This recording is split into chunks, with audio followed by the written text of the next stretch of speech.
मते गोटे कथा कहतु जीशु से कहीं निजक रक्षा कले हाथ में बल नथिला बोली से दुर्बल बोली जदि से बलवान परमेश्वर जदि से सर्वशक्तिमान परमेश्वर केमिति से मरीगले 3टा कंटारे केमिति मरीगले जन को पचार जने उत्तर देले जीशु ख्रीस्ट तो 3टा कंटार से 6 घंटा लगला तांकू मृत्युवरण करबाकू मात्र कृष्ण तो गोटे तीर तांकर गोडरे बाजलारू से मरीगले बोली कृष्ण मृत्यु केमती हिथिला तीर गोटे धनुषर एमती मारला परे तांकर पादरे बाजबारू से कौन गले जदि साधारण भाव में देखबा ए 3टा कंटारे झुली झुली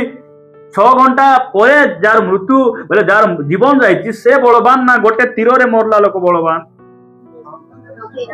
नहीं जो साधारण भाव में जदि कहबा रामचंद्र जे राम तांकर मृत्यु केमती हैला से पानी रे बुड़ी किना मले जे समुद्र रे चलले से बलवान ना पानी रे बुड़ी किना मला लोक बलवान प्रिय भाई भणी माने प्रश्न उत्तर आम ख्रिस्टियान मान जानवर अच्छे किए कौन कौच आम जाए से नहीं मात्र परमेश्वर वाक्य कौन लिखि सेटा हूँ आम इम्पोर्टाट विषय सेटा हूँ आम प्रमाण जे जीशु सहित बसले उठिले जे आखिरे देखले से माने बाइबल को लिखिछन से मान को लेखबाटा सत ना एमान कहबाटा सत लेखा अछि सेटा सत यीशु ख्रीष्ट दुर्बल नथिले से बलवान परमेश्वर से सर्वशक्तिमान परमेश्वर